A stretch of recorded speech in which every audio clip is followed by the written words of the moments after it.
नमस्कार, news night में आप सभी का स्वागत है। मैं हूं आपके साथ आरेंद्र। प्रधानमंत्री नरेंद्र मोदी आज बिहार और बंगाल के दौरे पे थे, जहां उन्होंने हजारों करोड़ रुपए की विकास योजनाओं की दोनों ही राज्यों को सौगात दी है।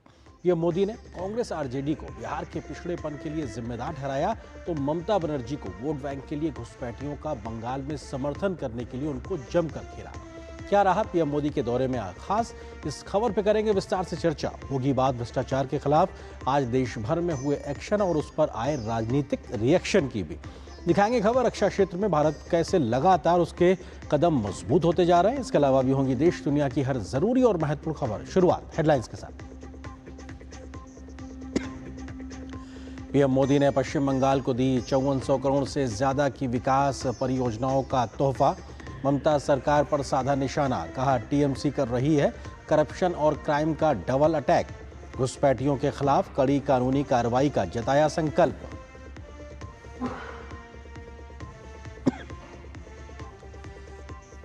बिहार दौरे पर पीएम मोदी ने दी राज्य को 7000 करोड़ से अधिक की विकास परियोजनाओं की सौगात। आरजेडी कांग्रेस पर साधा निशाना, कहा गरीबों का पैसा लूटने वालों से आपने बिहार को बनाया मुक्त। इनके राज में लोग घर भी नहीं लगाते थे, आज सबको मिल रहा है घर।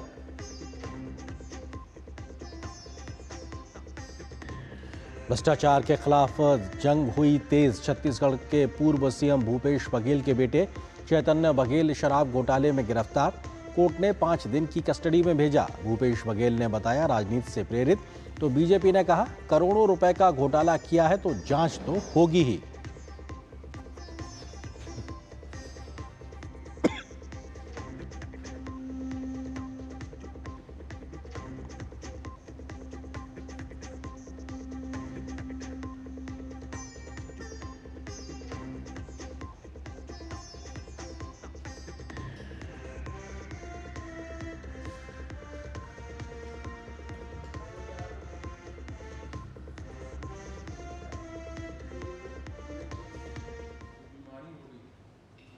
खबरों पर डालते हैं विस्तार से नजर। प्रधानमंत्री नरेंद्र मोदी आज पश्चिम बंगाल के दुर्गापुर पहुंचे तो विकास की बड़ी सौगातें दी।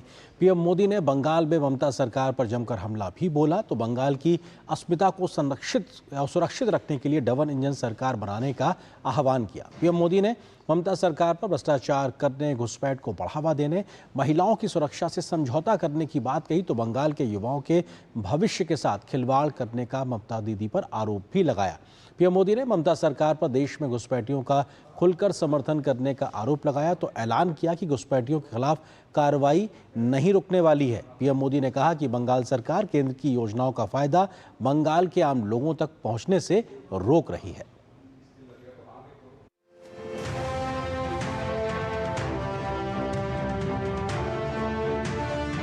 हमें 2047 तक भारत को विकसित बनाना है।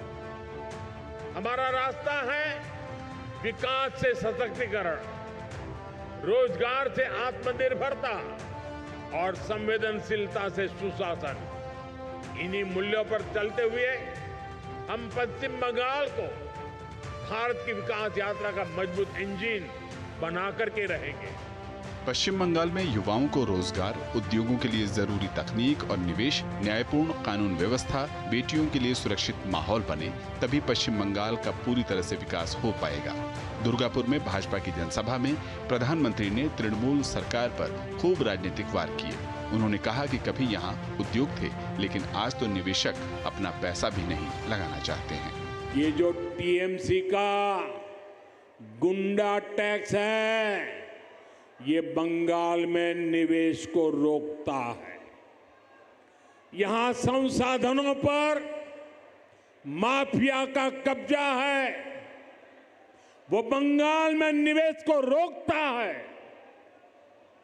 यहां की सरकार नीतियां ही अपने नेताओं को भ्रष्टाचार की खुली छूट देने के लिए बनाती है। प्रधानमंत्री ने घुसपैठियों और तृणमूल की तुष्टीकरण की नीति को भी राज्य के विकास में बड़ी बाधा बताया। यहां टीएमसी ने अपने स्वार्थ में पश्चिम बंगाल की पहचान को भी दांव पर लगा दिया है। इसके लिए यहां घुसपैठ को बढ़ावा दिया जा रहा है, घुसपैठियों के फर्जी कागज बनाए जा रहे हैं। इसका एक पूरा इकोसिस्टम यहां डेवलप किया गया है।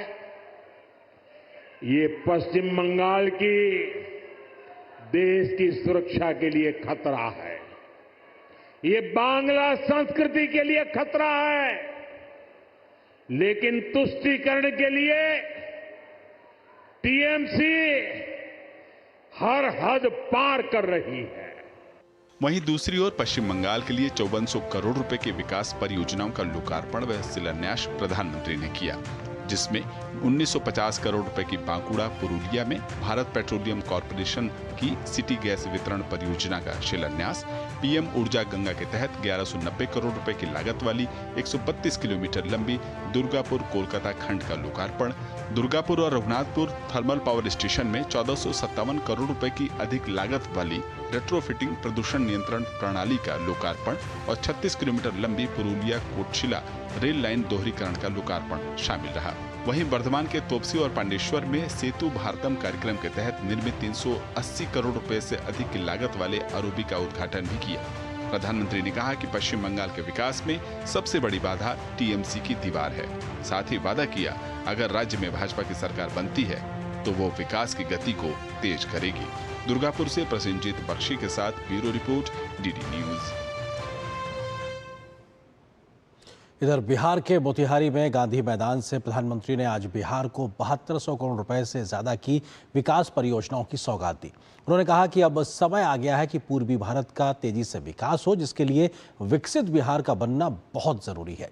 पीएम मोदी ने राजद और कांग्रेस को गरीबों का पैसा लूटने वाला, रोजगार के नाम पर जमीन हड़पने वाला और पिछड़ों के नाम पर राजनीति कर परिवारवाद को बढ़ावा देने वाला दलों को करार दिया है।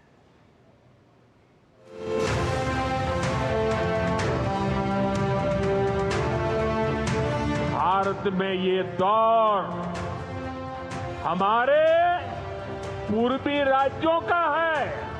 पूर्वी भारत को आगे बढ़ाने के लिए हमें बिहार को विकसित बिहार बनाना है। बिहार के लिए रेल लाइनों का दोहरीकरण, स्वचालित सिग्नलिंग, 4 अमृत भारत ट्रेनों का शुभारंभ, NH 319 के मोहनिया पररिया खंड का उद्घाटन, दरभंगा में नए सॉफ्टवेयर टेक्नोलॉजी पार्क्स का उद्घाटन, पटना में अत्याधुनिक इंक्यूबेशन सुविधा, ये सभी परियोजनाएं बिहार में संपर्क को बढ़ावा देंगी, साथ ही स्टार्टअप और स्वरोजगार को भी बढ़ाएंगी। प्रधानमंत्री ने कहा कि कभी बिहार में रोजगार के नाम पर लोग जमीनें लिखवा लिया करते थे, लेकिन आज हालात अलग हैं। जो लोग रोजगार देने के नाम पर आपकी जमीनें अपने नाम लिखवा लेते हैं, आप याद रखिए, एक और लालटेन का दौर वाला बिहार था, एक और ये नई उम्मीदों की रोशनी वाला बिहार है।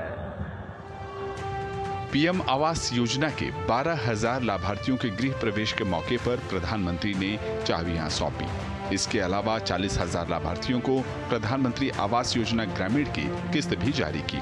प्रधानमंत्री ने कहा कि कभी दौर था जब बिहार में लोग घरों का रंग रोगन करवाने में भी डरते थे।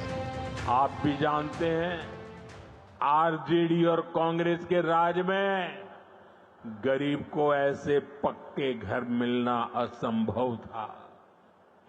जिन लोगों के राज में लोग अपने घरों में रंग रोगन तक नहीं करवाते थे, डरते थे कि अगर रंग रोगन हो गया तो पता नहीं कि मकान मालिक को ही उठवा लिया जाएगा। ऐसे आरजेडी वाले कभी आपको पक्का घर नहीं दे सकते। बिहार के गरीब, किसान और महिला सशक्तिकरण के लिए चलाई जा रही योजनाओं का प्रधानमंत्री ने जिक्र किया। उन्होंने दीनदयाल अंत्योदय योजना, राष्ट्रीय ग्रामीण आजीविका मिशन के तहत लगभग 61,500 स्वयं सहायता समूहों के लिए 400 करोड़ रुपए का सामुदायिक फंड जारी किया। प्रधानमंत्री ने कहा कि भाजपा एनडीए सरकार की प्राथमिकता और प्रतिबद्धता पिछड़े लोग हैं, लेकिन जिन्होंने पिछड़ों के नाम पर राजनीति की वे सिर्फ परिवारों तक ही सीमित रहे हैं। कांग्रेस और आरजेडी गरीबों, दलितों, पिछड़ों और आदिवासियों के नाम पर राजनीति करते आए हैं, लेकिन बराबरी का अधिकार तो दूर, ये परिवार से बाहर के लोगों को सम्मान तक नहीं देते। इन लोगों का अहंकार आज पूरा बिहार देख रहा है। बिहार में नवंबर में विधानसभा चुनाव होने हैं। ऐसे में प्रधानमंत्री ने लोगों को भरोसा दिलाया कि भाजपा एनडीए सरकार ही बिहार का चौतरफा बिना भेदभाव के पारदर्शी तरीके से और भ्रष्टाचार मुक्त विकास कर सकती है और आगे भी करती रहेगी। प्रधानमंत्री श्री नरेंद्र मोदी ने मोतिहारी की जनसभा में लोगों को संबोधित किया। उन्होंने अपने संबोधन में तमाम विकास कार्यों की चर्चा की जो केंद्र और राज्य ने मिलकर यानी डबल इंजन की सरकार ने मिलकर बिहार को विकसित प्रदेश के रूप में स्थापित करने का प्रयास किया है। कैमरामैन ओझा के साथ कुमार आलोक, डीडी न्यूज़, मोतिहारी। और बंगाल और बिहार का जो प्रधानमंत्री का दौरा था, इस खबर पर हम आगे विस्तार से चर्चा भी करेंगे, लेकिन उससे पहले एक छोटे से ब्रेक के लिए रुकते हैं। बहुत जल्द हाजिर होते हैं।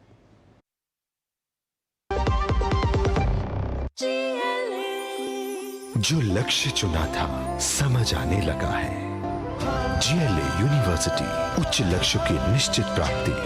Do you feel conscious while smiling? Say goodbye to your worries because an orthodontist can help you feel confident. Be it a child, a teenager, or even a working professional, braces and aligners can help you get that stunning smile. Consult your nearest orthodontist. To learn more, visit the Indian Orthodontic Society's website, bracesspecialists.com. कैंट गोल्ड से पानी होता है ज्यादा pure. Bacteria के अलावा हानिकारक सिस्ट भी निकलती है। बिना बिजली से चलने वाला वाटर प्योरीफायर जो पानी को शुद्ध करे और बीमारियों से बचाए। अब हर परिवार होगा स्वस्थ कैंट से। मेरी पसंद, मेरी पसंद, मेरी पसंद, मेरी पसंद, हमारी पसंद, हम सबकी पसंद। मजबूत देश का मजबूत सरिया हो गया स्टील। सुनो, एक अच्छी इंश्योरेंस पॉलिसी AI से पूछते हैं। एक ऐसी पॉलिसी जिसमें प्रीमियम पेमेंट हो लिमिटेड पर इनकम आती रहे लाइफ टाइम। LIC का जीवन उत्सव। एक ऐसी पॉलिसी जो दे होल लाइफ इंश्योरेंस कवर भी। LIC का जीवन उत्सव। वाओ, चलो तो LIC की जीवन उत्सव पॉलिसी ही लेते हैं। मैं भी तुमसे यही कह रही थी। LIC का Jeevan Utsav. Life time celebration मनाइए। LIC के जीवन उत्सव के साथ फ्यूचर सेट है।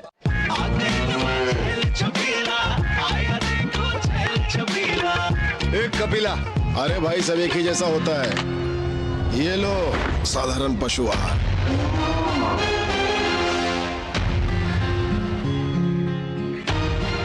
इस देश की हर माँ, बच्चे, बूढ़े, जवान, खिलाड़ी, डॉक्टर, इंजीनियर, सबको गाय भैंस की दूध की शक्ति पर भरोसा है। पर जब इन पशुओं को कपिला पशु आहार मिलेगा तभी तो दूध सिर्फ ज्यादा ही नहीं, शक्ति से भरपूर भी होगा। और ये सच जानते हुए चंद पैसों के लिए तुम देश का भरोसा तोड़ दो। कपिला पशु आहार, देश का नंबर 1 पशु आहार। अब क्या देख रहे हो पापा? तुम कहते हो ना कि स्टॉक मार्केट में बहुत सोच समझकर इन्वेस्ट करना चाहिए। बस थोड़ा सा ज्ञान ले रहा हूँ। किससे? हर एक स्टॉक्स एक्सपर्ट है, मस्त एजुकेशनल वीडियोस बनाता है और अच्छी इन्वेस्टमेंट की टिप्स भी देता है। पापा, इन वीडियोस पे ना जाएं। अपना रिसर्च खुद करें या सेबी रजिस्टर्ड इन्वेस्टमेंट एडवाइजर से संपर्क करें। एजुकेशन के नाम पर कुछ इन्फ्लुएंसर्स अक्सर इन्वेस्टर को मिसगाइड करते हैं। नुकसान आपका होगा। समझ कर इन्वेस्ट कर। Do you feel conscious while smiling? Say goodbye to your worries because an orthodontist can help you feel confident. Be it a child, a teenager, or even a working professional, braces and aligners can help you get that stunning smile. Consult your nearest orthodontist. To learn more, visit the Indian Orthodontic Society's website, bracesspecialists.com. Break के बाद आपका स्वागत है। Break पे जाने से पहले हम जिक्र कर रहे थे प्रधानमंत्री नरेंद्र मोदी के बिहार और बंगाल दौरे का। उस पर जुड़ी हमने विस्तार से खबर भी दिखाई। अब प्रधानमंत्री के दौरे पे हम चर्चा भी करेंगे, जिससे जुड़ा है आज का हमारा विशेष बिहार बंगाल में पीएम की हुंकार, विरोधियों पर वार, क्योंकि जम के बरसे हैं प्रधानमंत्री मोदी दोनों ही राज्यों में अपने राजनीतिक विरोधियों पर। इस विषय पर बात करने के लिए खास मेहमानों का पैनल मेरे साथ मौजूद, उनका परिचय आपसे कराते हैं। मेरे साथ हैं मनीष पांडे जो कि प्रवक्ता है बीजेपी के, डॉक्टर राकेश रंजन जी हैं प्रवक्ता आरजेडी के, भास्कर सिन्हा रॉय हैं टीएमसी पार्टी के समर्थक हैं, और वरिष्ठ पत्रकार अवधेश कुमार जी हमारे साथ। आप चारों को बहुत बहुत स्वागत है। राकेश रंजन जी, आपसे शुरुआत करते हैं, क्योंकि प्रधानमंत्री आज पहले बिहार पहुंचे तो सीधे तौर पर उन्होंने आरोप लगाया कि आरजेडी और कांग्रेस जितना बिहार का विकास कर सकते थे सत्ता में रहते हुए, उन्होंने नहीं किया। आम लोग उसकी वजह से बहुत ज्यादा पिछड़े, इसलिए आज पूर्वी भारत को विकसित करने के लिए ज्यादा मेहनत करनी पड़ रही है। लेकिन मौजूदा सरकार बहुत पैसे दे रही है, कई गुना ज्यादा पैसे दिए हैं। जी जी, good evening to all panelist और एंकर।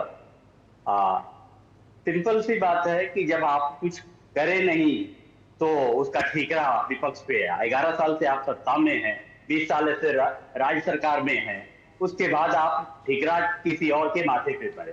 एक्चुअली है कि आज के जो भी बिहार में 52वीं बार प्रधानमंत्री जी आए हैं और 6ठी बार ये आए, लेकिन क्या इस बार भी आए हैं तो क्या उन्होंने अपने जितने वादे किए थे क्या कुछ बोला? 2 करोड़ नौकरी की बात किए थे पर ईयर, यानी कि 11 साल में 22 करोड़, उसका कोई हिसाब ने दिया? क्या काले धन की बात किए थे, क्या उन्होंने लाया है नहीं लाया उसके बारे में बात किया? क्या 15 लाख सबके खाते में आ जाए, आए कि नहीं आए, कोई बात हुई? पिछले 14 दिनों में राज्य सरकार ने लगभग 50 से ज्यादा मर्डर हुए। एनसीआरबी की डेटा है कि बिहार के स्टेट जो है हत्या के मामले में 2nd नंबर पे। क्या कानून व्यवस्था के बारे में कोई बात प्रधानमंत्री जी ने किया? नहीं किया। तो जनता जानती है कि प्रधानमंत्री जी आते हैं और हमेशा एक नया वादा करके चले जाते हैं और उसको बिहार की जनता वो जुमले के नाम से लेती है। क्यों? राकेश जी कोई विकास नहीं हुआ है, मतलब आप ये कह रहे हैं कि एनडीए गवर्नमेंट में बिहार में कोई विकास नहीं हुआ, आप मतलब सिरे से खारिज कर रहे हैं? एकदम हम सिरे से खारिज कर रहे हैं। इसलिए कर रहे हैं खारिज, हाँ, क्योंकि शिक्षा का आंकड़ा आप देख लीजिए, शिक्षा का जो चाहे इंफ्रास्ट्रक्चर। ठीक है, मनीष पांडे जी हमारे साथ में प्रवक्ता बीजेपी के जोड़ रहे हैं, उनका बात भी हम जाएंगे, लेकिन तब तक मैं आता हूं, आपके आरोप का जवाब लेता हूं। हमारे साथ वरिष्ठ पत्रकार अवधेश जी भी हमारे साथ स्टूडियो मौजूद है। अवधेश जी, आरजेडी कह रही है कि साहब कुछ भी विकास एनडीए ने नहीं किया, उनके समय विकास हुआ था, और जो भी वो कहते हैं वो एक तरीके से राजनीतिक जुमलेबाजी है। अवधेश जी संक्षेप में देखिए, इसको जरा इस पर तो व्यंग ही किया जा सकता है, सरल भाषा में उत्तर देना कि आरजेडी के समय ये बात सही है कि उनके जो विकास का पैमाना था कि सड़क गड्ढे में बदल जाए, लोगों के चलने के लिए न मिले, अस्पतालों में जो बेड हैं उस पर कुत्ते और बिल्लियां सोएं, मनुष्य के लिए जगह नहीं हो, तो कम से कम उस स्तर का तो विकास नहीं है। इसलिए वो जो बोल रहे हैं उसका, और ये कोई मैं नहीं बोल रहा हूँ जी, ये केंद्रीय कांग्रेस की ओर से जो उस समय के स्वास्थ्य मंत्री गए थे, उन्होंने कहा भाई बिहार से भागो भागो, ये तो अस्पतालों की ये हालत है, ये कैसे चल रहा है। और कांग्रेस की सरकार के मंत्री सब गए थे और बिहार के बारे में बोल के आए थे। और तो उस पैमाने पर अगर देखना हो बिहार को, उनका अगर वो पैमाना था विकास का कि कुछ न करना ही काम करना है और विकास ही विकास है, तो ठीक है। देखिए, ऐसा है कि बिहार में अगर 2005 से आज की तुलना करेंगे तो उस समय के बाद जो अचानक बिहार से भाग के कोई पहुंचेगा वो कल्पना नहीं करेगा कि वही बिहार है जी। बिहार में कभी सॉफ्टवेयर टेक्नोलॉजी पार्क जो है बनेगा, उसका इनक्यूबेशन की चीज सब कभी कल्पना ही नहीं थी। मतलब आप अभी बिहार में चले जाइए, केवल पटना में ही मैं गया हूं, इस प्रकार से जो भवनें बनी है, रोड तो छोड़ दीजिए, अद्भुत है। महात्मा गांधी जी के नाम पर जो गांधी टावर बना है वो विश्व का एक अनोखा है, दुनिया में उस स्तर का गांधी टावर नहीं है, मैंने जहां भी देखा है। किसी मैंने कल्पना नहीं थी कि इस ढंग से बिहार में बनेगा। कैसे बात कर रहे हैं ये, मतलब बिहार का मतलब यह है कि 2005 से और 2025 के बिहार वैसे ही बिहार है जैसे पाताल से निकाल के धरती की और आकाश के बीच में कोई ऐसी जगह जो जैसे टापू कोई बन गया हो, वो किसी को कल्पना नहीं थी। सड़कें, मतलब बिहार में गांव गांव में सड़कें हैं भाई, कैसे बात करें। उस समय आपको 20 किलोमीटर अगर किसी की बाराती जानी होती थी, हम लोग दिल्ली से जाते थे किसी की शादी में, तो 4 घंटे 5 घंटे पहले गाड़ी से चलनी पड़ती थी। और जो बस वाले थे सब कहते थे कि इतना मेंटेनेंस कॉस्ट बढ़ गया है सड़कों पर, टायर फट जाते हैं, ये स्थिति थी। जो लास्ट देखिए इस समय जो वो बता रहे हैं कि प्राइम मिनिस्टर ने क्या कहा है, अरे भाई सेंट्रल यूनिवर्सिटी जो अभी बना है मोतिहारी में, कैसे आप बात, पढ़े लिखे आदमी है सर, जो कुछ है सुनिए जी, राकेश जी आ रहा हूं, उसको स्वीकार करिए। ठीक है, हमारे साथ में भास्कर सिन्हा रॉय जी भी हैं, टीएमसी पार्टी के समर्थक, क्योंकि प्रधानमंत्री आज बंगाल भी पहुंचे और वहां पर भी उन्होंने जमकर इस बात को उन्होंने साफ तौर से कहा है, क्योंकि भास्कर जी पीएम सीधे तौर पे कहते हैं कि साहब कैसे वोट बैंक की राजनीति के लिए, तुष्टीकरण की राजनीति के लिए ममता दीदी घुसपैठियों का खुल के समर्थन कर रही हैं। ये तो देश विरोधी एक तरीके से उनका आचरण है, सीधे तौर पे आरोप लगा रहे हैं। ये सरासर झूठ बात है। देखिए, बॉर्डर सिक्योरिटी फोर्स बोल के एक चीज है जो बॉर्डर को सुरक्षित रखता है। ये राज्य सरकार बॉर्डर को सुरक्षित नहीं रखता है, और 50 किलोमीटर तक बॉर्डर से 50 किलोमीटर तक उनका ही चलता है, मतलब उनका ही अथॉरिटी है। तो बॉर्डर से अगर कोई घुस जाए तो इसका जिम्मेदारी तो बॉर्डर सिक्योरिटी फोर्स का है। दूसरा बात है उसको वोटर बनाने का जो बात है, इलेक्शन कमीशन उसको कैसे इलेक्शन कमीशन उसको नाम नथिभुक्त करके करवाते हैं। ये सब बातें ना पिछले बार भी, इसके बार अब की बार 200 पार जब बोले थे उन्होंने 2021 में, वो हुआ नहीं। इसके बाद 2024 में भी उसका मतलब रिजल्ट भी अच्छा नहीं हुआ। मोदी जी आते हैं और बाकी बीजेपी लीडर दिल्ली से आते हैं, बात करके चले जाते हैं, उसका कोई असर नहीं पड़ता। आप बताइए, एक ही टीएमसी एक माने पार्टी है जो पार्टी बीजेपी को हराया 2021 के बाद, कौन सा पार्टी है जो बीजेपी को हराया पूरा हिंदुस्तान में? वो तृणमूल कांग्रेस है। और बंगाल का मिट्टी इतना आसान नहीं है कि यहाँ पर कुछ भी कह देंगे और लोग विश्वास करके मोदी जी को वोट दे देंगे। आपको ये मैं सवाल पूछना चाहता हूँ, अगर कोई सर मैं सवाल मैं एक और ले लेता हूँ, आप सवाल पूछे, मैं सवाल ये भी ले लेता हूँ जी। एमएलए कितने हैं? हाँ वो ठीक है, आप जो बात कह रहे हैं, लेकिन ये सही बात है, दीदी की सरकार है और उनकी सत्ता है, लेकिन सबसे बड़े विपक्षी दल के तौर पे वो निकल के भी आए। लेकिन मेरा एक सवाल जल्दी से, मैं बीजेपी के पास जाऊं उससे पहले भास्कर जी मेरा आपसे ही सवाल है, भास्कर जी मेरा आपसे ही सवाल है, क्योंकि सवाल ये है कि महिला सुरक्षा के नाम पर लेकर, युवाओं की नौकरी के नाम पर लेकर भी कई प्रकार की लगातार खबरें आती रही हैं जिसमें भ्रष्टाचार शामिल है, उस पर भी ममता दीदी गिर रही हैं। अच्छा देखिए, भ्रष्टाचार जो हुआ है कि नहीं हुआ है, सीबीआई जांच कर रहे हैं। अभी भी आज तक कॉन्विक्शन नहीं हुआ है, जांच ही चल रहा है। मैं बोल रहा हूं कि आप बताइए कि ये भ्रष्टाचार में दोषी कौन है, कोर्ट क्या बोला है, सीबीआई इंक्वायरी में क्या सामने आया है। आप आरोप लगाते हैं, एक भी आप अरेस्ट करके रखे हैं, अभी तक कॉन्विक्शन कहां पर हुआ है आप बताइए। ठीक है, मनीष पांडे जी हमारे साथ में, बीजेपी के प्रवक्ता। मनीष जी, सवाल यह है कि अगर पहले बंगाल की अगर बात कर ली जाए तो बंगाल में वो कह रहे हैं कि साहब भले ही आप आरोप लगा लें, वो राजनीति से प्रेरित है, प्रूफ कुछ नहीं होता है, वो ये कह रहे हैं, और बॉर्डर पे घुसपैठियों की समस्या के लिए केंद्र जिम्मेदार है। मनीष जी, ये मैं यही कहना चाहूंगा कि हम 3 थे और 3 से 77 पे पहुंच गए। अब वो जो कांग्रेस और वामपंथी थे जो इतने वर्षों तक बंगाल में जिनका शासन रहा, अब उनके खाते भी नहीं खुले। वो इनके बारे में वो चर्चा नहीं करेंगे। क्यों नहीं करेंगे? क्योंकि वो इनको सूट नहीं करता वो नैरेटिव। तो ना कांग्रेस का नाम लेंगे, चूंकि अब जब बाढ़ आती है तो कहते हैं ना कि सारे लोग एक ही नाव पे इकट्ठे सवार हो जाते हैं। तो अभी मोदी जी के नाम की जो बाढ़ है देश में, तो ये सारे लोग बंगाल में भले वामपंथ एक दूसरे से लड़े, ममता जी एक दूसरे से लड़े, केरल में कांग्रेस और वामपंथी एक दूसरे से लड़े, लेकिन जब मोदी जी की बाढ़ आती है ना, तो ये सारे लोग एक नाव पे सवार हो जाते हैं। हाँ, जहां तक घुसपैठ की बात है, जहां तक और सारी चीजें हैं, बंगाल की और समस्याओं की बात है, तो केंद्रीय योजनाओं को रोका जाता है, केंद्र पे आरोप लगाए जाते हैं, और जब इन घुसपैठियों के इलाज की बात होती है तो छाती पीटने लग जाते हैं बंगाल में बैठे सारे लोग, और उनका साथ देते हैं दिल्ली में वो लोग जिनको कि ये नैरेटिव सूट होता है, जिनको फर्जी वोटर अच्छे लगते हैं। लेकिन बिहार की बात मैं कहूं, जो लोग कह रहे हैं बिहार में क्या हुआ, बिहार में क्या हुआ, मैं जरा पूछना चाहता हूं। हम बिहार में सत्ता में 2005 से रहे नीतीश जी के साथ, लेकिन हर घर बिजली बिहार में 2014 के बाद ही क्यों आई? हर नल, हर घर जल, अब शौचालय, ये सारे जो विकास के काम आज गंगा के ऊपर एक नहीं कई पुलें बनी हैं, एक पुल के बगल में पुल बने और पुल बन रहे हैं, एम्स का निर्माण हो रहा है, एम्स बन गया। ये सारी चीजें हम 2005 से बिहार में नीतीश जी के साथ सत्ता में रहे, लेकिन तब तो हम नहीं कर पाए।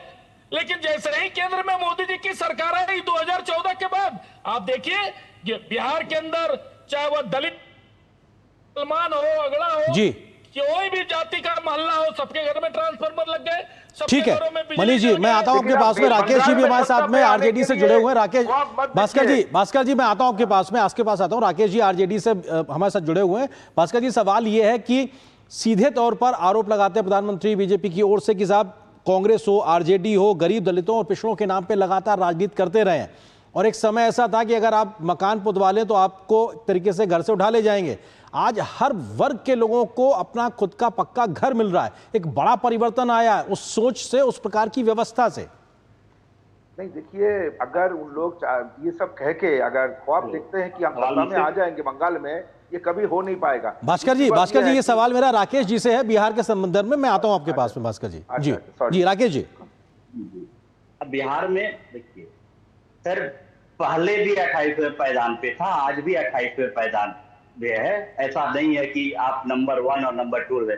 हाँ, 2 विकास हुए हैं बिहार में। एक विकास ये हुआ है जो टर्सरी सेक्टर में हुआ है, प्राइमरी और सेकेंडरी सेक्टर में नहीं हुआ, और उसमें योगदान यूपीए की सरकार की है, और उसमें यूपीए की सरकार थी, उन्होंने पैसा दिया है। नहीं तो आप देख लीजिए डेटा उठा करके, जब से मोदी जी और भाजपा की सरकार आई है, बिहार को कितना पैसा दिया है। सिर्फ और सिर्फ घोषणा किया गया है, कुछ नहीं मिला है। हाँ, दूसरा ये हुआ है विकास की सेना का राजनीतिकरण हुआ है, और राजनीति का अपराधीकरण हुआ है, और राजनीति का संप्रदायीकरण हुआ है। आरजेडी की तरफ से आप कह रहे हैं राजनीति का अपराधीकरण हुआ है। सर, कितने हिस्ट्री शीटर लोगों को आप लोगों ने टिकट दिया है, कितने लोग पहुंचे? मैं आता हूं आपके पास में, क्योंकि जल्दी से एक सवाल ले लेता हूं भास्कर जी से भी। भास्कर जी, सवाल ये है, भास्कर ठीक है, एक सेकंड, राकेश जी आपका पॉइंट आ गया। राकेश जी आपका पॉइंट आ गया। भास्कर जी, सवाल ये है कि किस प्रकार से युवाओं के भविष्य के साथ खिलवाड़, नौकरी को लेकर हो, महिला सुरक्षा के नाम पे लेकर हो, बंगाल से लगातार सुर्खियां बन रही हैं, और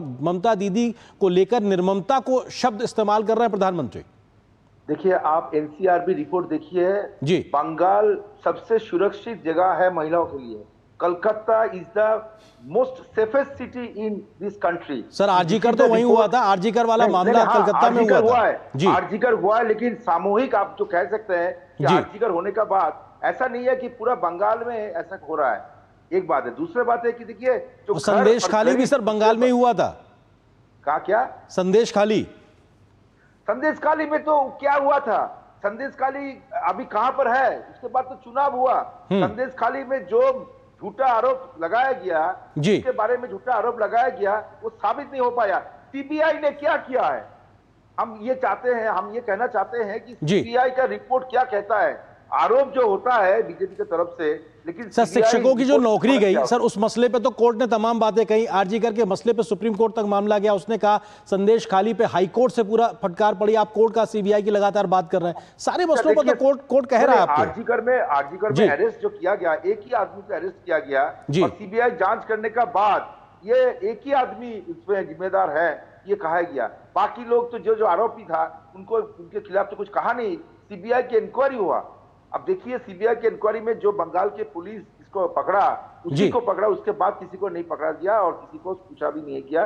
सीबीआई की इंक्वायरी हुआ। दूसरी बात क्या है, देखिए आप बोल रहे हैं कि बंगाल में जो छात्रा का इसका नौकरी चला गया, ये सब के लिए ये तो है ही, ये कोई इलीगल एक्टिविटीज हुआ है, लेकिन हम भी जानना चाहते हैं कि ये इलीगल एक्टिविटीज के लिए जिम्मेदार कौन है। इसीलिए तो जांच हो रहा है। लेकिन ठीक है, illegal Manish ji, illegal activity के लिए जिम्मेदार कौन है? वो कहते हैं कि साहब बॉर्डर तो आपके हिस्से में है। मनीष जी जल्दी से। बात वो नहीं है, बॉर्डर आज 11 वर्षों से हमारी सरकार है ना, लेकिन ये जो आकर घुस कर बैठे हुए हैं वो आज 11 साल से है क्या? इनकी जड़ें कितनी गहरी और कितनी लंबी हो गई है पता नहीं है क्या? और मैं पूछना चाहता हूं कि बिहार में एक बहुत बड़ी घटना घटी थी, जब एक डॉक्टर की कार लालू प्रसाद के आवाज से, जब वो मुख्यमंत्री थे तो। मनीष जी, आपकी आवाज बेहतरी से हम तक नहीं आ रही अवधेश जी, क्योंकि पक्ष विपक्ष दोनों हैं बिहार बंगाल को लेकर अपनी अपनी बातें, लेकिन आपको लगता है कि जमीनी वस्तु स्थिति क्या दिखाई पड़ रही है वहां पे? नहीं देखिए, आज हम चूंकि प्रधानमंत्री के दौरे पर बात कर रहे हैं तो 3 बात हमको करनी पड़ेगी। पहला, गृह मंत्री ने ऑन रिकॉर्ड पार्लियामेंट में 27 मार्च 2025 को बताया कि देश में जहां भी बांग्लादेशी घुसपैठिए पकड़े गए हैं उनमें से अधिकतर के पास 24 परगना का ही आधार कार्ड और वोटर कार्ड आई मानता है। ऑन रिकॉर्ड है पार्लियामेंट में, अगर कुछ होता तो विशेषाधिकार हनन का था। सेकंड बात उन्होंने ये कहा कि टोटल 22,216 किलोमीटर बांग्लादेश से हमारी सीमा है, जिसमें 1653 किलोमीटर में बाढ़ लग चुका है। 553 में से 113 के आसपास ऐसे हैं जहां नदी नाले बाकी है। जो 450 किलोमीटर है वो पश्चिम बंगाल को जमीन देना है। 10 बार मैंने बात की जमीन देने के लिए, 7 बार गृह सचिव ने वहां के सेक्रेटरी के साथ बात की जमीन देने के लिए, वो जमीन नहीं देती हैं। और उसमें भी जहां बीएसएफ कुछ कार्रवाई करने जाती है तो इनके लोग धार्मिक नारे लगाते हुए, झंडे लेके ला इलाही इल्लल्लाह नारा लगाते हुए और उसके खिलाफ नारे लगाते हैं, और इस कारण घुसपैठ होती है। अगर पश्चिम बंगाल वहां से अगर आधार कार्ड और ये बनना बंद हो जाए, ये शर्मनाक है। ये ऑन रिकॉर्ड है कि मुंबई में कोई पकड़ में आ रहा है, कोई दिल्ली में पकड़ में आ रहा है, कोई बिहार में पकड़ में आ रहा है, उसमें ज्यादातर के पास पश्चिम बंगाल के आधार कार्ड और वोटर आई कार्ड निकल रही है। ऑन रिकॉर्ड है, कोर्ट में है। जो तीसरी बात है वो ये है कि पश्चिम बंगाल के भ्रष्टाचार के सारे मामले कोर्ट के ऑर्डर से हुए हैं। बिल्कुल, हाई कोर्ट को ज्यादातर मामलों में हस्तक्षेप करना पड़ा है और सभी में कोर्ट की मॉनिटरिंग है, सीबीआई जांच कर रही है। देखिए प्राइम मिनिस्टर का, देखिए अंतर कितना होता है। प्राइम मिनिस्टर बिहार में 6 बार गए हैं अभी इस साल, 6 बार में भी 6 बार कुछ विकास की परियोजनाएं लेकर के जाना, विजन होता है कि हम पॉलिटिक्स भी करने जा रहे हैं। उसी प्रकार से पश्चिम बंगाल में जा रहे हैं तो कुछ विकास का विजन, क्योंकि पश्चिम बंगाल कम्युनिस्ट सरकार में जो एक लंबे समय इंडस्ट्रियल एस्टेट था वो डेड एस्टेट हो गया। दुर्गापुर हम लोग गए हुए हैं, पहले जाके देखते ना आप, जैसे ही यहां से जमशेदपुर से आगे बढ़ते कि चारों तरफ दुर्गापुर के प्लांट को केंद्र सरकार को 1600-1500 करोड़ रुपए देके उस सबको फिर से चालू कराने की एक इंडस्ट्रियल स्टेट हुआ करता था। बिल्कुल बंगाल, तो इसलिए एक विजन है अंदर कि हमको सबका विकास करना है। समय सीमित, क्योंकि बंगाल एक इंडस्ट्रियल स्टेट होता था जो देश के लिए एक बड़ा गर्व का विषय होता था, लेकिन आज की स्थिति बहुत बदल गई है। राजनीति अपनी जगह, लेकिन देश हित अपनी जगह और राष्ट्रीय सुरक्षा अपनी जगह। आप चारों मेहमानों का बहुत बहुत शुक्रिया हमारे साथ जुड़ने के लिए, इस खबर पर विस्तार से बात करने के लिए बहुत बहुत शुक्रिया आप सभी का।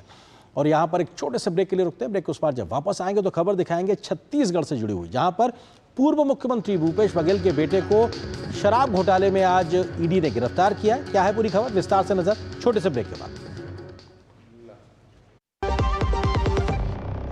कैंट गोल्ड से पानी होता है ज्यादा प्योर, बैक्टीरिया के अलावा हानिकारक सिस्ट भी निकलती है। बिना बिजली से चलने वाला वाटर प्योरीफायर जो पानी को शुद्ध करे और बीमारियों से बचाए। अब हर परिवार होगा स्वस्थ कैंट से। जो लक्ष्य चुना था समझ आने लगा है। जीएलए यूनिवर्सिटी, उच्च लक्ष्य की निश्चित प्राप्ति। वाह, गाय तुम्हारी माता है ना? तो पशुहार के नाम पर जहर क्यों खिलाता है? अनसंड हटा, दिल से खिला, सिर्फ कपिला, देश का नंबर 1 पशु आहार। सर बीड़ी पुलाव ट्राई करो, मस्त है। कैसा है? अरे उसको काहे को घूरता है? टिप्स इग्नोर करने का, अपना दिमाग लगाकर ऑर्डर देने का। मार्केट का स्टॉक टिप्स बहुत लोग देता है, डेंजरस हो सकता है। कंपनी और रिस्क पूरा समझने का, फिर इन्वेस्ट करने का। सोच कर समझ कर इन्वेस्ट कर। टाइम पे खा लेना और प्लीज बाइक धीरे चलाना जी। और ये तुम्हारी सेफ्टी के लिए। अरे एक बात तो रह गई। LIC ये हमारी सेफ्टी के लिए। दिल की सुनो, LIC चुनो। LIC हर पल आपके साथ। Do you feel conscious while smiling?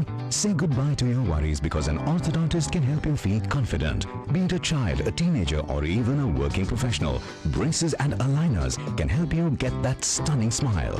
Consult your nearest orthodontist. To learn more, visit the Indian Orthodontic Society's website, bracesspecialists.com. जब धरती चीर कर निकलता है लोहे का पत्थर और मिलता है मोंगिया के जोश से, फिर तपता है, पिघलता है और बनता है फौलाद। अब होता है सरिया सारी खूबियों के साथ। मोंगिया स्टील, मजबूत देश का मजबूत सरिया। जो लक्ष्य चुना था समझ आने लगा है। GLA यूनिवर्सिटी, उच्च लक्ष्य की निश्चित प्राप्ति। शादी का किचन महके जहाँ, गोल्डी किचन किंग मसाले हो वहाँ। गोल्डी लाई है फ्रेश लॉक टेक्नोलॉजी, जो रखे मसालों को हर समय फ्रेश। भ्रष्टाचार के खिलाफ आज देश भर में कई कार्रवाइयां होती नजर आईं। छत्तीसगढ़ में करोड़ों रुपए के शराब घोटाले में पूर्व सीएम भूपेश बघेल के बेटे को आज ईडी ने गिरफ्तार कर लिया। उधर जमीन के बदले नौकरी के मामले में भ्रष्टाचार के इस मामले में लालू यादव को सुप्रीम कोर्ट से कोई राहत नहीं मिली, बल्कि भ्रष्टाचार के इस मामले में जल्दी सुनवाई करने की बात सुप्रीम कोर्ट ने कही है। इस बीच कांग्रेस के नेता रॉबर्ट वाड्रा के खिलाफ हरियाणा में जमीन घोटाले के मामले में ईडी ने चार्जशीट दाखिल कर दी है। राजनीतिज्ञों से जुड़े इन तमाम मामलों में सियासत भी आज जमकर देखने को मिली है। छत्तीसगढ़ में हुए 2100 करोड़ रुपए के शराब घोटाले में शुक्रवार को राज्य के पूर्व सीएम भूपेश बघेल के बेटे चैतन्य को ईडी ने गिरफ्तार कर लिया। ईडी ने छत्तीसगढ़ शराब घोटाला मामले से जुड़े मनी लॉन्ड्रिंग के केस में छापेमारी की, जिसके बाद चैतन्य बघेल को गिरफ्तार किया गया। ईडी ने चैतन्य बघेल को पीएमएलए कोर्ट में पेश किया, जहां से कोर्ट ने चैतन्य बघेल को 5 दिनों की ईडी कस्टडी में भेज दिया है। छत्तीसगढ़ के बहुचर्चित शराब घोटाले में चैतन्य बघेल की गिरफ्तारी पर भूपेश बघेल ने इसे राजनीति से प्रेरित बताया, तो वहीं बीजेपी ने कहा है कि करोड़ों रुपए का घोटाला किया है तो जांच तो होगी ही। पक्ष को दबाने के लिए ये रणनीति अपनाई गई है। मेरे बेटे को टारगेट कर रहे हैं, इसका मतलब ये है दबाने की कोशिश। जिस तरह का भ्रष्टाचार किया गया है, भ्रष्टाचार में नवाचार किए गए हैं, भ्रष्टाचार में ब्रॉडकास्टिंग की गई है, भ्रष्टाचार एक्सपोर्ट किया गया है, कॉन्सेप्ट सब जानते हैं भाई। ये शराब घोटाला कांग्रेस की भूपेश बघेल सरकार के समय हुआ था, जिसमें कई अधिकारी और शराब माफियाओं की मिलीभगत से करीब 2100 करोड़ रुपए का घोटाला किया गया। 2018 में सीएम बनने के बाद भूपेश बघेल ने 2019 में ITS अधिकारी अरुणपति त्रिपाठी को आबकारी विभाग की जिम्मेदारी दी। त्रिपाठी के कमान संभालने के बाद अवैध रूप से शराब की बिक्री की गई। नकली होलोग्राम लगी शराब की बोतलों को सिंडिकेट के माध्यम से बेचा गया। करीब 40 लाख लीटर शराब सरकारी रिकॉर्ड के बिना बेची गई। आरोप है कि इस घोटाले में करोड़ों रुपए का बंटवारा हुआ। इसका पैसा भूपेश बघेल तक उनके करीबियों के माध्यम से पहुंचता था। इस मामले में बघेल कैबिनेट में आबकारी मंत्री की भी गिरफ्तारी हुई थी। इसी घोटाले को लेकर ईडी ने मनी लॉन्ड्रिंग का मामला दर्ज किया है। ईडी के अनुसार छत्तीसगढ़ में कथित शराब घोटाला 2019 और 2022 के बीच हुआ था, जब छत्तीसगढ़ में भूपेश बघेल के नेतृत्व वाली कांग्रेस की सरकार थी। हालांकि ईडी इस पूरे मामले की जांच कर रही है। आने वाले दिनों में कई महत्वपूर्ण खुलासे हो सकते हैं। इस बीच हरियाणा में जमीन घोटाले को लेकर ईडी ने रॉबर्ट वाड्रा के खिलाफ चार्जशीट दाखिल की है। इस पर कांग्रेस के नेता राहुल गांधी ने ईडी पर परेशान करने का आरोप लगाया था, जिसके बाद बीजेपी ने कांग्रेस और गांधी परिवार पर जमकर हमला बोला। बीकानेर में ये आम चर्चा है कि इन्होंने किसानों की जमीनें सस्ती दर पे खरीदी और मुनाफा कमाने के लिए महंगी दर पे बेची और सीलिंग एक्ट का उल्लंघन किया। आज एक तो राहुल गांधी ने स्पष्ट कर दिया है कि पूरी तरह से या तो उनको जानकारी थी रॉबर्ट वाड्रा के काले कारनामों के बारे में, या हो सकता है कि वो पूरी तरह से इसमें इन्वॉल्व भी थे। उधर भ्रष्टाचार के मामले में पूर्व रेल मंत्री लालू प्रसाद यादव को सुप्रीम कोर्ट से राहत नहीं मिली है। जमीन के बदले नौकरी देने के मामले में सुप्रीम कोर्ट ने ट्रायल की कोर्ट की सुनवाई पर रोक लगाने से मना कर दिया है, तो दिल्ली हाई कोर्ट से जल्द सुनवाई करने को भी कहा है। उधर भ्रष्टाचार के मामले पर ही आम आदमी पार्टी भी लगातार सवालों के घेरे में है। बीजेपी ने आप पर आरोप लगाया है कि दिल्ली में लूट मचाने के बाद अब आपकी सरकार पंजाब को लूट रही है। इतने घोटाले उन्होंने किए हैं कि अगर रोज के हिसाब से भी ट्रायल शुरू करे तो भी 10 सालों में उनकी ट्रायलें नहीं पूरी हो सकती, जितने उन्होंने हर चीज में घोटाला है। अभी ये सिर्फ दिल्ली के घोटाले हैं, पंजाब के घोटाले अभी अलग से हैं। पंजाब को अब उन्होंने लूटने का अड्डा बना रखा है। भ्रष्टाचार के खिलाफ कार्रवाई के लिहाज से शुक्रवार का दिन काफी खास रहा, जहां सुप्रीम कोर्ट भ्रष्टाचार पर बेहद सख्त नजर आया, तो एजेंसियां भी कार्रवाई करती हुई नजर आ रही हैं। रायपुर से सोमेश पटेल और दिल्ली से शैलेंद्र मिश्रा के साथ ब्यूरो रिपोर्ट, डीडी न्यूज। और हमारे सहयोगी संवाददाता सोमेश पटेल इस वक्त हमारे साथ रायपुर से मौजूद हैं अधिक बातचीत करने के लिए। सोमेश, अगर बात की जाए तो किस तरीके से पूरा राजनीतिक रंग देने की कोशिश की गई भूपेश बघेल के द्वारा इस भ्रष्टाचार के खिलाफ कार्रवाई के मामले में, क्या कुछ अभी का अपडेट है इस वक्त का? आर्यन, आज मैं बताना चाहूंगा छत्तीसगढ़ की राजनीति में आज गर्मा गर्म माहौल है, क्योंकि आज जो छत्तीसगढ़ के जो पूर्व मुख्यमंत्री रह चुके भूपेश बघेल, उनके निवास में सुबह 6 बजे ईडी यानी प्रवर्तन निदेशालय की टीम पहुंची थी और करीबन 8 घंटे तक लगभग ईडी की ये कार्यवाही चली है। और जो छत्तीसगढ़ के पूर्व मुख्यमंत्री भूपेश बघेल है, उनके बेटे चैतन्य बघेल को ईडी ने हिरासत में लेने के बाद ईडी ने रायपुर की स्पेशल कोर्ट में पेश किया गया और ईडी ने उन्हें 5 दिन की रिमांड में भेज दिया गया है। मैं आपको पूरा मामला समझाने की कोशिश करूंगा। 2019 और 2022 के बीच में कथित शराब घोटाला हुआ था, जिसमें करीबन ईडी ने कहा था कि 2000 करोड़ रुपए से अधिक का छत्तीसगढ़ में शराब घोटाला हुआ है, जिसमें छत्तीसगढ़ में जो घोटाला हुआ था जिससे छत्तीसगढ़ के राजस्व का नुकसान हुआ था। छत्तीसगढ़ के पूर्व मुख्यमंत्री भूपेश बघेल ने भी कहा है कि उन्हें परेशान किया जा रहा है और आज जिस तरह से छत्तीसगढ़ में ईडी की कार्यवाही हुई है, छत्तीसगढ़ के जो भिलाई स्थित निवास पर ईडी की जो कार्यवाही चली है, करीबन 8 घंटे तक ये कार्यवाही चली है, तो कहीं ना कहीं ये देखा जा सकता है कि छत्तीसगढ़ में जो शराब घोटाला हुआ था 19-20 के बीच में और इससे पहले भी छत्तीसगढ़ में कांग्रेस की सरकार के समय जो तमाम घोटाले हुए थे, चाहे महादेव सट्टे का जिक्र हो, चाहे कोल स्कीम का जिक्र हो, तमाम घोटाले की जांच ईडी प्रवर्तन निदेशालय की टीम कर रही है। और कहीं ना कहीं आज जिस तरह से ये कार्यवाही हुई है, छत्तीसगढ़ में अब तक की सबसे बड़ी कार्यवाही देखी गई है, क्योंकि इसमें छत्तीसगढ़ के पूर्व मुख्यमंत्री भूपेश बघेल बेटे यानी चैतन्य बघेल का नाम शामिल है। जी बहुत बहुत शुक्रिया सोमेश, हमारे साथ जुड़ने के लिए, इस खबर पर विस्तार देने के लिए बहुत बहुत शुक्रिया आपका। और यहाँ पर एक छोटे से ब्रेक के लिए रुकते हैं। ब्रेक के बाद जब वापस आएंगे तो खबर दिखाएंगे कि अमेरिका ने टीआरएफ को घोषित किया आतंकी संगठन। टीआरएफ वही संगठन है जिसने पहलगाम में आतंकी हमले को अंजाम दिया था। क्या है खबर, विस्तार से नजर छोटे से ब्रेक के बाद। कैंट गोल्ड से पानी होता है ज्यादा प्योर, बैक्टीरिया के अलावा हानिकारक सिस्ट भी निकलती है। बिना बिजली से चलने वाला वाटर प्योरीफायर जो पानी को शुद्ध करे और बीमारियों से बचाए। अब हर परिवार होगा स्वस्थ कैंट से।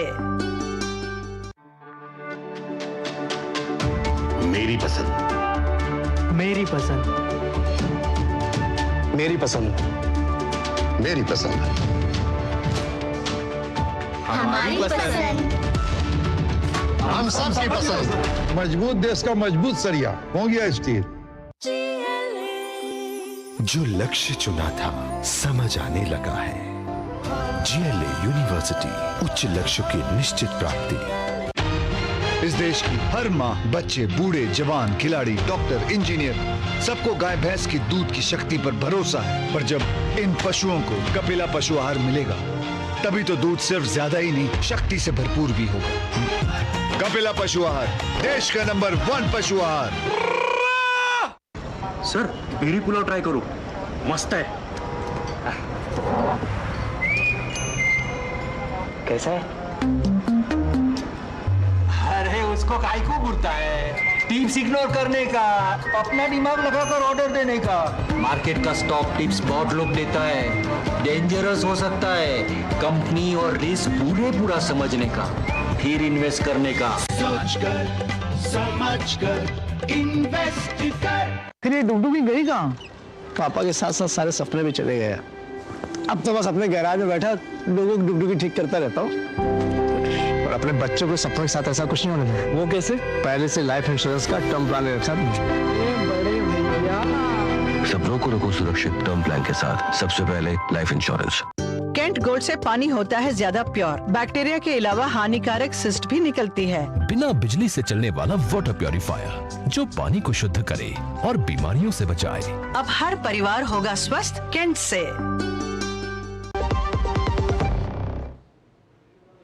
और ब्रेक के बाद खबरों में आगे बढ़ने से पहले नजर डालते हैं कि बुलेटिन में अभी तक किन बड़ी खबरों पे हमने नजर डाली है। बात करते हैं बिहार और बंगाल को प्रधानमंत्री ने दी विकास की सौगातें। इस खबर से हमने आपको वाकिफ कराया, साथ ही साथ आरजेडी और टीएमसी पर प्रधानमंत्री ने कैसे साधा निशाना, इस खबर के तमाम पहलुओं से भी हमने आपको रूबरू कराया। इसके अलावा भूपेश बघेल छत्तीसगढ़ के पूर्व मुख्यमंत्री के बेटे पर कसा है शिकंजा, इस खबर से भी हमने आपको वाकिफ कराया और बताया किस प्रकार से ये राजनीतिक पूरा मामला आगे बढ़ रहा है। अब बात करते हैं अगली खबर की। आतंकवाद के खिलाफ भारत ने जिस तरह से दुनिया के सामने सबूतों के साथ अपनी बात रखी, उसका असर अब दिखने लगा है। पहलगाम आतंकी हमले के बाद भारत ने दुनिया के सामने सबूतों के साथ अपनी बात रखी थी जिसके बाद इस आतंकी हमले को अंजाम देने वाले टीआरएफ को अब अमेरिका ने आतंकी संगठन घोषित कर दिया है।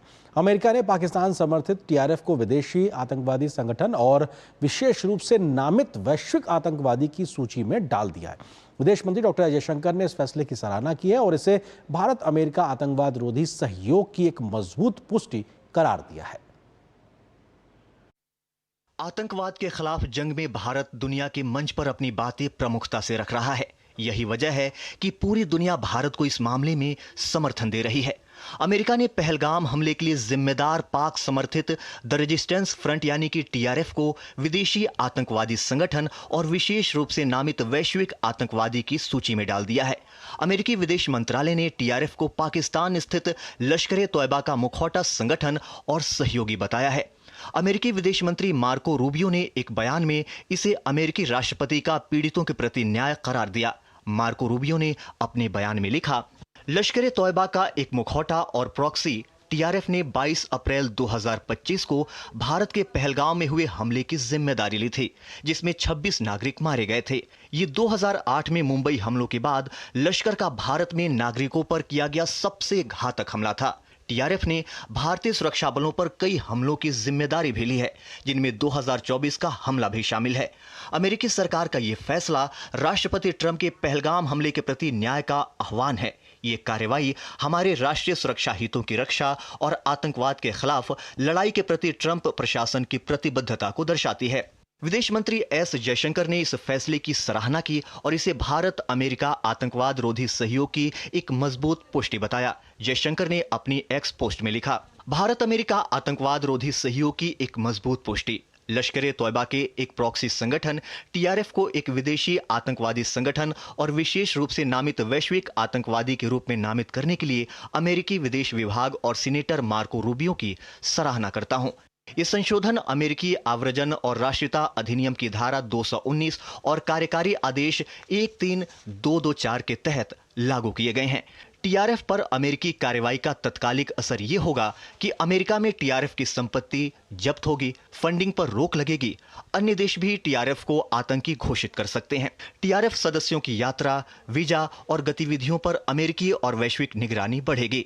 लश्कर से संबंध के चलते पाकिस्तान की भूमिका पर भी सवाल बढ़ेंगे। साथ ही भारत की आतंकवाद के खिलाफ मुहिम को वैश्विक वैधता मिलेगी।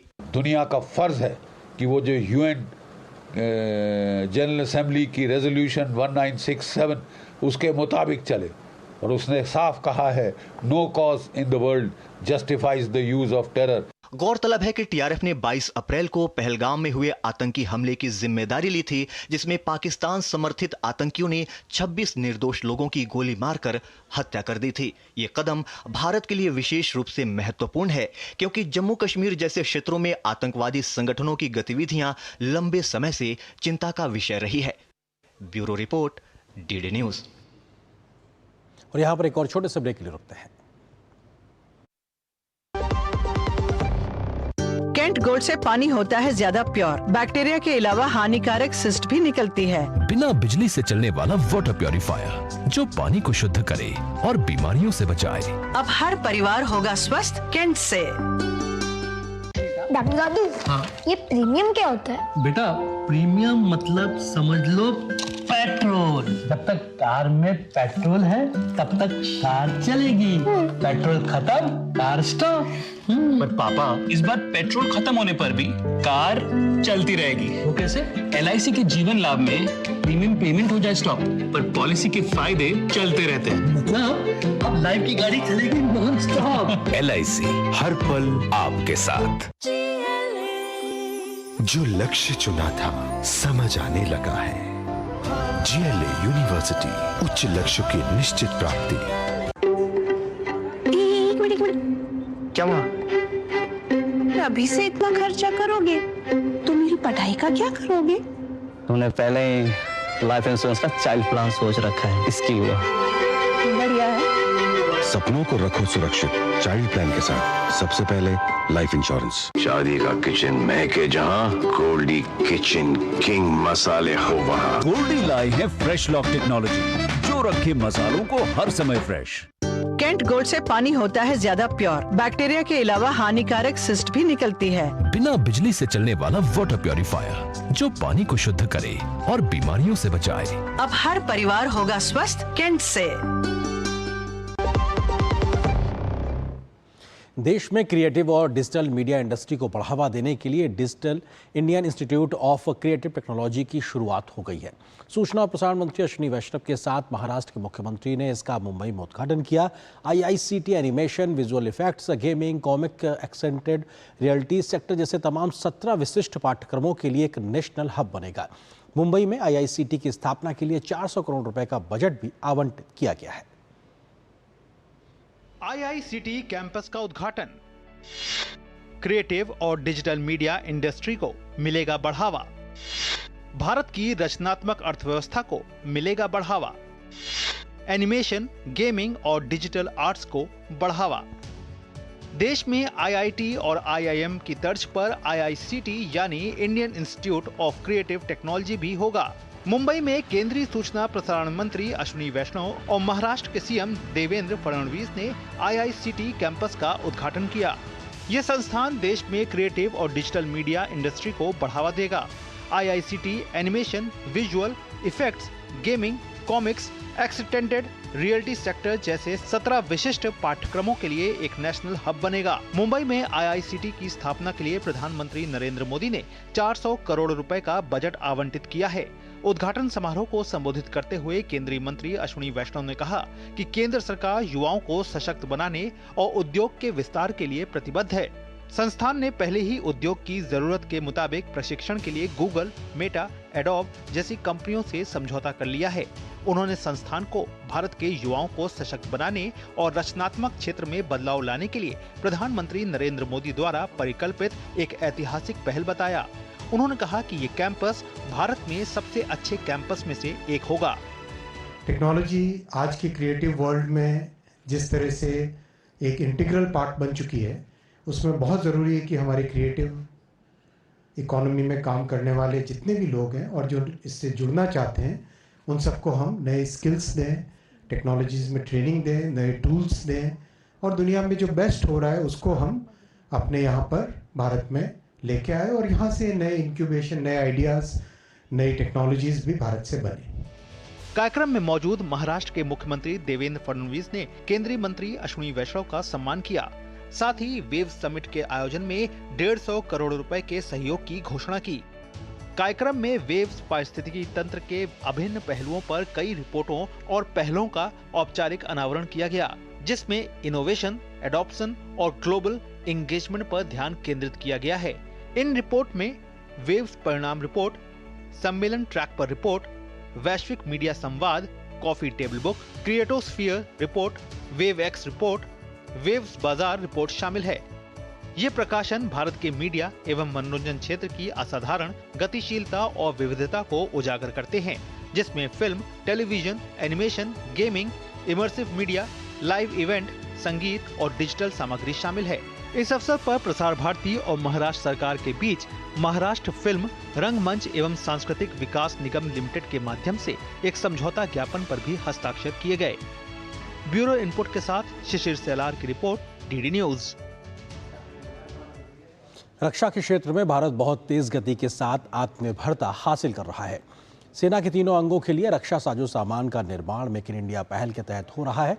भारतीय हथियारों की गूंज आकाश से लेकर पृथ्वी तक सुनाई पड़ रही है, जिसमें साफ जाहिर होता है कि रक्षा क्षेत्र में किस तरह भारत तेजी से अपनी मजबूत मौजूदगी दुनिया के सामने प्रदर्शित कर रहा है।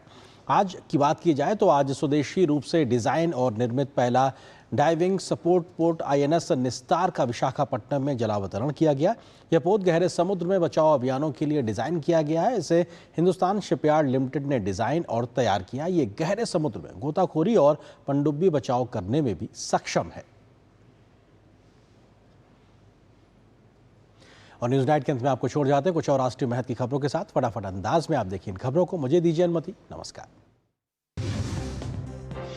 केंद्रीय गृह मंत्री अमित शाह ने हाल ही में अमेरिका में आयोजित 21वें विश्व पुलिस एवं अग्निशमन खेलों में हिस्सा लेकर लौटे भारतीय दल के सम्मान में आयोजित समारोह में हिस्सा लिया। कार्यक्रम को संबोधित करते हुए उन्होंने खेलों में पदक जीतने वाले खिलाड़ियों को बधाई दी। इस दौरान गृह मंत्री ने कहा कि 2029 में 22वें विश्व पुलिस एवं अग्निशमन खेल भारत में आयोजित होंगे। महाराष्ट्र के मुख्यमंत्री देवेंद्र फडणवीस ने विधान परिषद में एक महत्वपूर्ण घोषणा करते हुए कहा कि अगर किसी व्यक्ति ने हिंदू, बौद्ध या सिख धर्म को छोड़कर किसी अन्य धर्म को अपनाया है और फर्जी दस्तावेजों के आधार पर आरक्षण का लाभ लिया है तो उसका जाति प्रमाण पत्र रद्द कर दिया जाएगा। संबंधित व्यक्ति द्वारा सरकारी नौकरियों या अन्य सरकारी योजनाओं का लाभ उठाने पर उसके खिलाफ कठोर कानूनी कार्रवाई भी की जाएगी। कोरिया गणराज्य के पूर्व प्रधानमंत्री किम बू क्युम के नेतृत्व में एक उच्च स्तरीय शिष्टमंडल भारत के दौरे पर है। इस शिष्टमंडल ने आज लोकसभा अध्यक्ष ओम बिरला से मुलाकात की।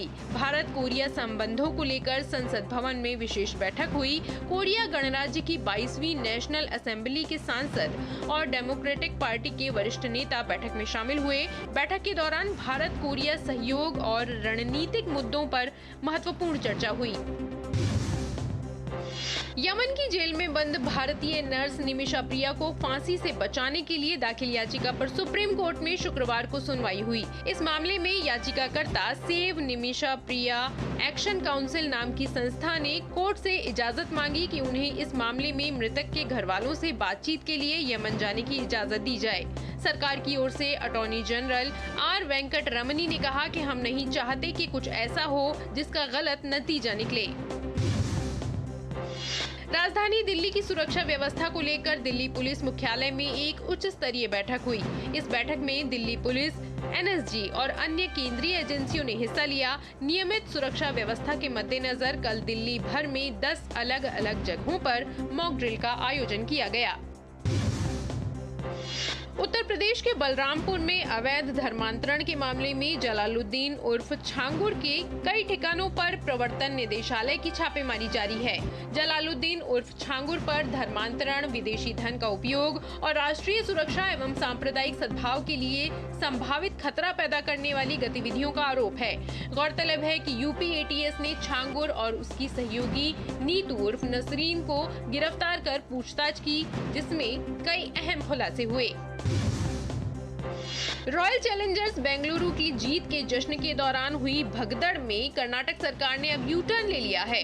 सरकार ने पुलिस प्रशासन को दोषी ठहराया है और अदालत से कहा है कि पुलिस को इस आयोजन के संबंध में औपचारिक आपत्ति दर्ज करानी चाहिए थी और सुरक्षा प्रदान करने से इनकार कर देना चाहिए था। इससे पहले कर्नाटक सरकार ने भगदड़ के लिए आरसीबी को जिम्मेदार ठहराया था। वहीं भाजपा ने आरोप लगाया है कि सरकार पुलिस अधिकारियों और आयोजकों को दोषी ठहराकर मुख्य रूप से दोषियों को बचाने की कोशिश कर रही है। उत्तर प्रदेश में लगातार बारिश और नदियों में छोड़े गए पानी के चलते कई नदियों का जल स्तर बढ़ गया है। काशी से लेकर प्रयागराज तक कई घाट जलमग्न हो गए हैं। वाराणसी का 80 घाट भी गंगा नदी का जल स्तर बढ़ने से जलमग्न हो गया है। वहीं राजस्थान में राजसमंद जिले के कुंभलगढ़ क्षेत्र में शुक्रवार को मूसलाधार बारिश हुई, जिसमें जनजीवन प्रभावित हुआ। तेज बारिश से कई इलाकों में बाढ़ से हालात बन गए हैं।